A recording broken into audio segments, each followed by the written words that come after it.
ഇറച്ചി കഴിക്കുന്നത് പൂർണ്ണമായും നിർത്തണോ അതോ അത് നമ്മുടെ ശരീരത്തിന് ആവശ്യമുണ്ടോ എന്നൊക്കെ ആലോചിച്ച് നിങ്ങൾക്കിടയ്ക്കെങ്കിലും ഒരു ആശയക്കുഴപ്പം തോന്നിയിട്ടുണ്ടെങ്കിൽ ഈ വീഡിയോ നിങ്ങൾക്കുള്ളതാണ്. യാതൊരുവിധ ഉത്കണ്ഠകളോ പേടിയോ ഇല്ലാതെ വളരെ സമാധാനപരമായി എങ്ങനെ മാംസാഹാരം നമ്മുടെ ഡയറ്റിൽ ഉൾപ്പെടുത്താമെന്നാണ് നമ്മളിന്ന് നോക്കുന്നത്. മാംസാഹാരം ശരിക്കും ആരോഗ്യത്തിന് നല്ലതാണോ? സത്യം പറഞ്ഞാല് നമ്മളിൽ മിക്കവർക്കും ഇന്നീ കാര്യത്തിൽ വലിയൊരു സംശയമുണ്ട്. ഒരു വശത്ത് നോക്കുമ്പോൾ ഇത് കഴിച്ചാൽ എന്തെങ്കിലും അസുഖങ്ങൾ വരുമോന്നൊരു പേടി.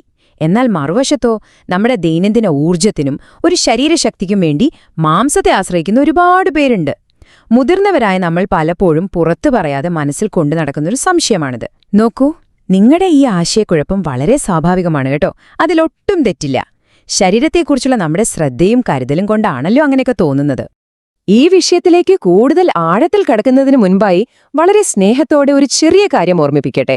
സമാധാനപരവും ആരോഗ്യകരവുമായ ഒരു ജീവിതശൈലി നമ്മൾ ഒരുമിച്ച് കെട്ടിപ്പടുത്തുകയാണ്. അതിന് നിങ്ങളെ സഹായിക്കുന്ന ഇത്തരം അറിവുകൾ തുടർന്നും ലഭിക്കുന്നതിനായി ഞങ്ങളുടെ ഈ ചാനൽ സബ്സ്ക്രൈബ് ചെയ്യാൻ മറക്കരുത്. നിങ്ങളുടെ ആരോഗ്യയാത്രയിൽ നല്ലൊരു സുഹൃത്തായി ഞാനും എപ്പോഴും ഒപ്പമുണ്ടാകും. ശരി, നമുക്ക് കാര്യത്തിലേക്ക് വരാം. മാംസാഹാരം കഴിക്കുന്നതുകൊണ്ടുള്ള ഏറ്റവും വലിയ ഗുണം എന്താണെന്നറിയാമോ? അതിലടങ്ങിയിരിക്കുന്ന പ്രോട്ടീൻ തന്നെയാണ്. നമ്മുടെ ശരീരത്തിലെ കോശങ്ങളുടെ വളർച്ചയ്ക്കും പ്രത്യേകിച്ച് നമ്മുടെ മസിലുകളുടെ ആരോഗ്യത്തിനും പ്രോട്ടീൻ എത്രത്തോളം ആവശ്യമാണെന്ന് പറഞ്ഞറിയിക്കാൻ കഴിയില്ല. നമ്മൾ ദിവസവും ചെയ്യുന്ന ജോലികൾക്കുള്ള ഊർജം നൽകാനും നമ്മുടെ ആ ഒരു ക്ഷീണം അകറ്റാനും ഈ പ്രോട്ടീൻ നമ്മെ ഒരുപാട് സഹായിക്കുന്നുണ്ട്. ശരീരത്തിന് ആവശ്യമായ എല്ലാ ആവശ്യ അമിനോ ആസിഡുകളും അടങ്ങിയ ഒരു കംപ്ലീറ്റ് പ്രോട്ടീനാണ് ശരിക്കും മാംസത്തിൽ നിന്ന് നമുക്ക് കിട്ടുന്നത്. ഇവിടെ നമ്മൾ മനസ്സിലാക്കേണ്ട വളരെ രസകരമായ ഒരു കാര്യമുണ്ട്. നമ്മൾ കേവലം ഒരു രുചിക്ക് വേണ്ടി മാത്രമല്ല ഇറച്ചി കഴിക്കുന്നത്. ഇത് നമ്മുടെ പേശികളുടെ ബലം നിലനിർത്തുന്നുണ്ട്. അതുപോലെ ഇതിലുള്ള സിങ്ക് പോലുള്ള ധാതുക്കൾ നമ്മുടെ രോഗപ്രതിരോധ ശേഷി നന്നായി വർദ്ധിപ്പിക്കുന്നു. കൂടാതെ നമ്മുടെ ശരീരത്തിൽ രക്തമുണ്ടാകാൻ സഹായിക്കുന്ന ഇരുമ്പ്, അതായത് അയൺ, പിന്നെ നമ്മുടെ നാഡീവ്യൂഹത്തിന്റെ ആരോഗ്യത്തിന് അത്യാവശ്യമായ വിറ്റമിൻ B12 എന്നിവയൊക്കെ മാംസത്തിൽ ധാരാളമായി അടങ്ങിയിട്ടുണ്ട്. ഇതെല്ലാം നമ്മുടെ ദൈനംദിന ജീവിതത്തിൽ നമ്മളെ ആക്റ്റീവാക്കി നിർത്താൻ സഹായിക്കുന്ന ഘടകങ്ങളാണ്. എന്നാൽ നമ്മൾ എപ്പോഴും ഓർക്കേണ്ട ഒരു കാര്യമുണ്ട്. എല്ലാ മാംസവും ഒരുപോലെയല്ല കേട്ടോ. നമ്മൾ കഴിക്കുന്ന ഓരോ തരം മാംസവും നമ്മുടെ ശരീരത്തിലുണ്ടാക്കുന്ന മാറ്റങ്ങളും ദഹനപ്രക്രിയയും തികച്ചും വ്യത്യസ്തമാണ്. ഇത് വളരെ ലളിതമായൊരു കാര്യമാണ്. ഇതൊന്ന് മനസ്സിലാക്കിയാൽ തന്നെ മാംസം കഴിക്കുന്നതിലുള്ള നമ്മുടെ പകുതി പേടിയുമങ്ങ് മാറും. അപ്പോൾ സ്വാഭാവികമായും നിങ്ങളുടെ മനസ്സിൽ ഒരു ചോദ്യം വന്നിട്ടുണ്ടാകും, അല്ലേ?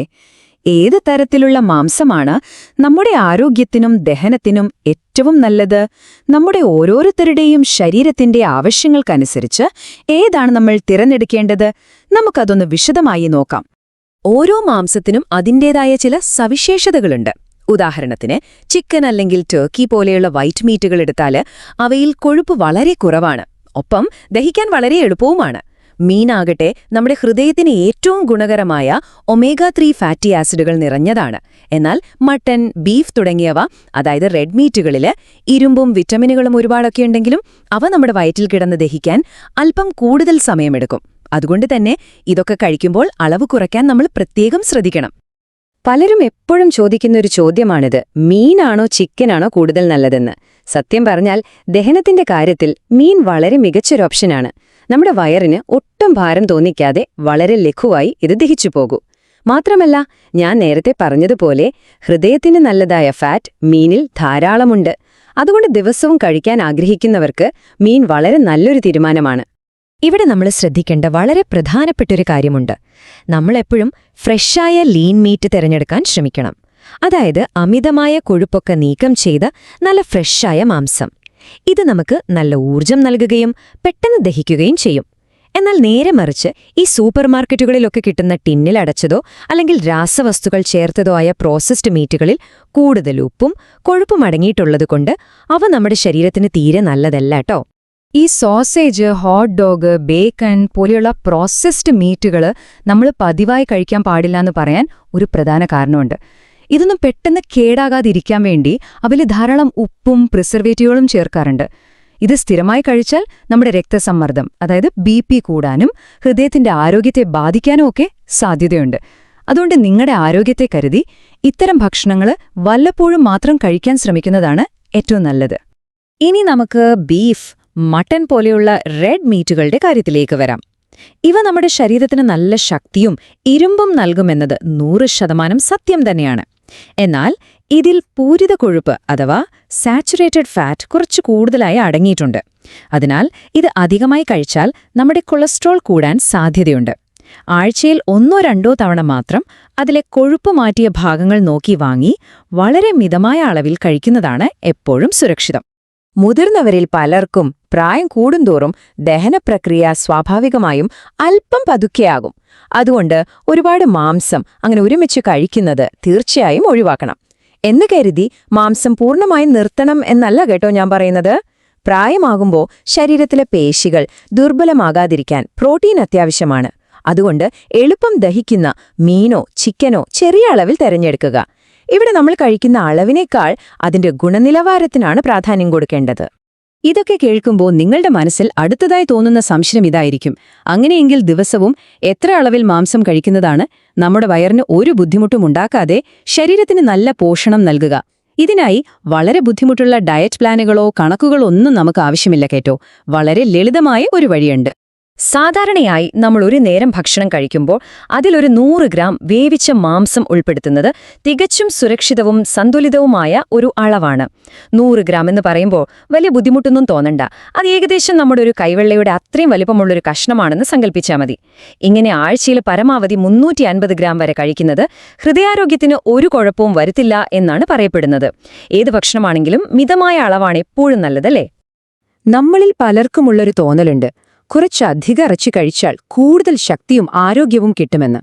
എന്നാൽ വളരെ സ്നേഹത്തോടെ തന്നെ ഞാൻ പറയട്ടെ, അതൊരു ചെറിയ തെറ്റിദ്ധാരണയാണ്. നമ്മുടെ ശരീരത്തിന് ഒരു സമയം സ്വീകരിക്കാൻ കഴിയുന്ന പ്രോട്ടീന് ഒരു പരിധിയുണ്ട്. അതിൽ കൂടുതൽ നമ്മൾ കഴിച്ചാൽ അത് നമ്മുടെ ദഹനത്തെ ബുദ്ധിമുട്ടിക്കാനേ ഉപകരിക്കൂ. നമ്മൾ എന്ത് കഴിച്ചാലും അതൊരു മിതമായ അളവിലാണെങ്കിൽ ശരീരം അത് വളരെ സന്തോഷത്തോടെ സ്വീകരിക്കും. മാംസം മാത്രം കഴിച്ചതുകൊണ്ട് ഒരിക്കലും നമുക്ക് പൂർണ്ണ ആരോഗ്യം ലഭിക്കില്ല. സമതുലിതമായ ഒരു പ്ലേറ്റാണ് നമ്മൾ എപ്പോഴും ലക്ഷ്യം വെക്കേണ്ടത്. നമ്മുടെ ഭക്ഷണത്തിലെ ഒരു ചെറിയ സഹായി മാത്രമാണ് മാംസം എന്ന് കരുതുക. അല്ലാതെ ആ പ്ലേറ്റ് മുഴുവൻ മാംസമാകരുത്. മറ്റു പോഷകങ്ങൾ കൂടി ഉൾപ്പെടുമ്പോഴേ അതൊരു സമ്പൂർണ്ണ ഭക്ഷണമാകുന്നുള്ളൂ. നമുക്ക് എങ്ങനെ നല്ലൊരു ഭക്ഷണരീതി പടിപടിയായി വളർത്തിയെടുക്കാമെന്ന് നോക്കാം. ആദ്യം തന്നെ മിതമായ അളവിൽ നല്ല ഫ്രഷായ മാംസം തിരഞ്ഞെടുക്കുക. അതിനൊപ്പം പ്ലേറ്റിന്റെ പകുതിയോളം ഫൈബർ അടങ്ങിയ പച്ചക്കറികൾ തീർച്ചയായും ഉൾപ്പെടുത്തണം കേട്ടോ.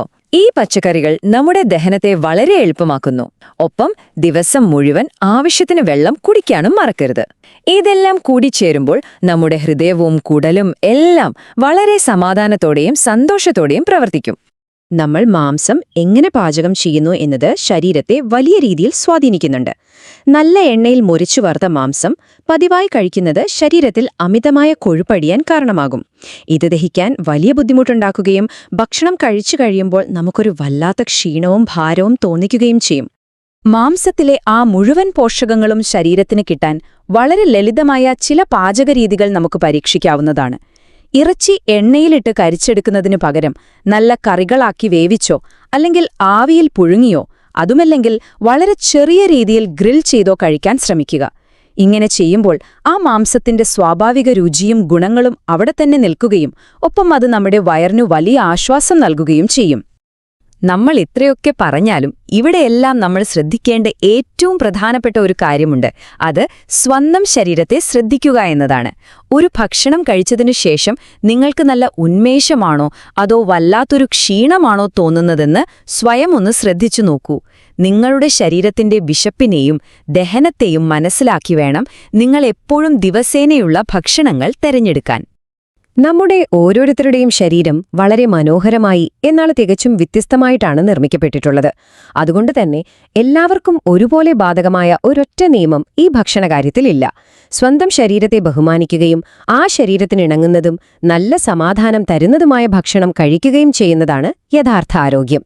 അതിൽ എന്ത് കഴിക്കുന്നു എന്നതിനേക്കാൾ എങ്ങനെ കഴിക്കുന്നു എന്നതാണ് പ്രധാനം. ആരോഗ്യത്തെക്കുറിച്ചുള്ള നമ്മുടെ ഈ മനോഹരമായ അന്വേഷണം ഇവിടെ അവസാനിക്കുന്നില്ല. ഇത്തരം കാര്യങ്ങൾ വളരെ ശാന്തമായി ലളിതമായി മനസ്സിലാക്കാനും നമുക്കൊരുമിച്ച് നല്ലൊരു ആരോഗ്യകരമായ ജീവിതം കെട്ടിപ്പടുക്കാനും ഞങ്ങളുടെ ഈ ചാനൽ സബ്സ്ക്രൈബ് ചെയ്യാൻ മറക്കരുത്. എപ്പോഴും നിങ്ങൾക്ക് പൂർണ്ണ പിന്തുണയുമായി ഞങ്ങളുണ്ടാകും. അപ്പോ ഇന്നത്തെ ഈ ചർച്ച നമ്മളിവിടെ അവസാനിപ്പിക്കാണ്. പോകുന്നതിന് മുൻപ് നിങ്ങളോട് എനിക്കൊരു കാര്യം ചോദിക്കാനുണ്ട്. ഇന്നു മുതൽ യാതൊരുവിധ പേടിയും ഉത്കണ്ഠയുമില്ലാതെ നിങ്ങളുടെ ശരീരം ശരിക്കും എന്താണ് ആവശ്യപ്പെടുന്നത് എന്ന് മനസ്സിലാക്കി അതിനനുസരിച്ച് വളരെ ശാന്തമായി ഭക്ഷണം കഴിക്കാൻ നിങ്ങൾ തയ്യാറാണോ? തീർച്ചയായും നിങ്ങൾക്കതിന് സാധിക്കും. ഈ നല്ലൊരു ചിന്തയോടുകൂടി നമുക്കിന്ന് വിടവാങ്ങാം. സന്തോഷത്തോടെ ഇരിക്കുക, എപ്പോഴും ആരോഗ്യത്തോടെ ഇരിക്കുക.